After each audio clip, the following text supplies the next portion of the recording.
বকুল ভাইয়ের কাছে আসবো। বকুল ভাই, জাহিদ ভাই যেটা বলছিলেন যে একেবারেই এই চাওয়ার পেছনে পিয়ার পদ্ধতি নির্বাচন চাওয়ার পেছনে আসলে উনি দেখছেন যে নির্বাচনকে পিছিয়ে দেওয়ার একটা প্রচেষ্টা। এটা নিয়ে কথা বলবেন। আরেকটা বিষয়, বিএনপি তো এর আগেই ঘোষণাই করেছে যে তারা একটা ক্ষমতায় গেলেও জাতীয় সরকার করবে, সবাইকে নিয়ে করবে।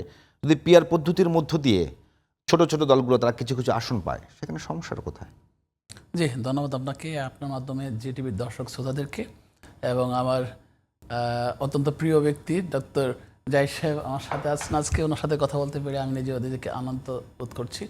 ধন্যবাদ সবাইকে। আসলে পিআর সিস্টেমটা টোটালি আমাদের বাংলাদেশের জন্য একটা নতুন পদ্ধতি। আমরা কিন্তু সবসময় গণতান্ত্রিক প্রক্রিয়ায় ভোট দেব, ভোটের দিন, আর সন্ধ্যা হলে বা অ্যাটলিস্ট পরের দিন সকালে সরকার গঠন হয়ে যাবে গণতান্ত্রিক প্রক্রিয়ায়, সেটি আমরা অপেক্ষায় থাকি, তাই না? এখন ঘটনা হলো যে এই গণতান্ত্রিক প্রক্রিয়ায় পার্থক্যটা ওই জায়গায়, ধরেন কেউ 35% ভোট পেয়ে সরকার গঠন করলো, আর ধর 65% রয়ে গেলো, তাই না? কিন্তু গণতান্ত্রিক প্রক্রিয়ায় এই 35% লোক ভোট দিয়ে যদি নির্বাচন করলো একটা সরকারকে, তখন কিন্তু কেউ বলতে পারবে না কে 35% লোক। সরকার কিন্তু 100% লোকেরই সরকার। এখানে কিন্তু একটা ভুল ধারণা ঘুরছে সবসময়। 35% ভোটার ভোট দিয়ে একটা সরকার গঠন করলো, সরকার গঠিত হওয়ার পরে কিন্তু সেই সরকারকে 100% লোকের প্রতিনিধিত্ব করতে হয়। সেখানে কিন্তু 35% কে তা কিন্তু আইডেন্টিফাই করা নাই। আর গণতান্ত্রিক প্রক্রিয়া এটাই কিন্তু একটা খেলা যে ওই সরকারকে 100% রাইট 100% লোকের তার সাধ্য চাহিদা সমস্ত কিছু শাসন সমস্ত কিছু তাকে এমনভাবে শাসন দিতে হয় যাতে সবাই খুশি হয়, সবাই তার প্রতি একটা আস্থা থাকে। এই তো প্রক্রিয়া। এই প্রক্রিয়ার বাইরে আপনি যাবেন, ভাই তো অনেকগুলো উদাহরণ দিল। আমি মনে করি এই উদাহরণের পরেও আর অনেক উদাহরণ আছে।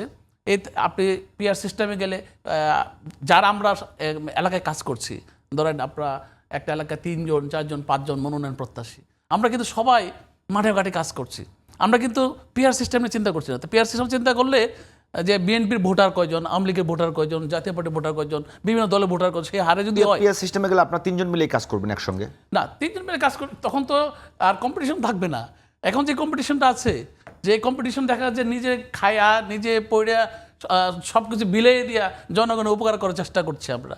কেউ কেউ তার সাধ্য মতো কাজ করছে, কেউ কেউ দেখাচ্ছে তার অসাধ্যের বাইরেও চলে যাচ্ছে জনগণের কল্যাণ করার জন্য। কিন্তু তখন এই কম্পিটিশন থাকবে না।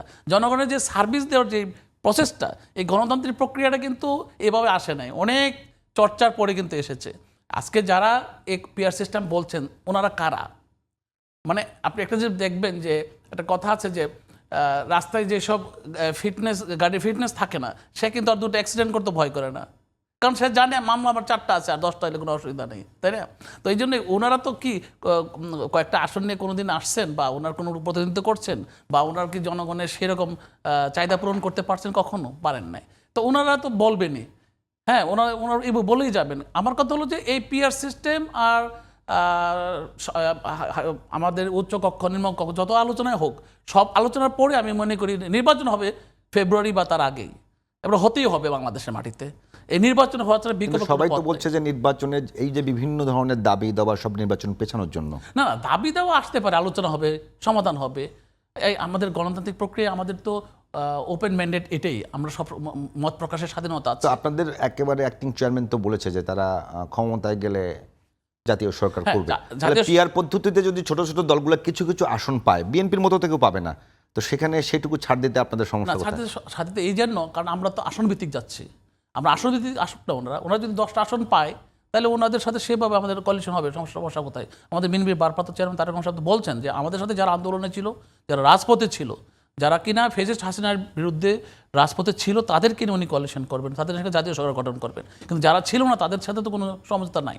এখন মনে করেন আপনি সব দলকে নিয়ে আমি আগে যদি সমঝোতায় যাই, তাহলে কিন্তু আমার জনগণের ম্যান্ডেটটা বাস্তবায়ন হলো না, আমি পরে যাব। এরপরও যদি আমরা কোনো দলকে নিয়ে নিই, আমার দল সাথে আলোচনায় আসে, ছোটো ছোটো দল সব কিছু নিয়ে কোয়ালিশন হয় বা একসাথে গঠিত হয়, কিন্তু সেই জন্য আমরা ওই পিআর সিস্টেমে গিয়ে আমরা যে বেনিফিটটা পাবো, এটা টোটালি একটা মানুষের মধ্যে একটা বিভ্রান্তি সৃষ্টি করবে এবং এলাকার মধ্যে বিভ্রান্তি সৃষ্টি করবে, প্রত্যাশিত বিভ্রান্তি সৃষ্টি করবে এবং জনগণের চাওয়া পাওয়ার ক্ষেত্রে অনেক ধরনের সমস্যা সৃষ্টি করবে। কিন্তু নির্বাচনের পরে যদি আমরা পারি, সেটা হয় সবচেয়ে ভালো।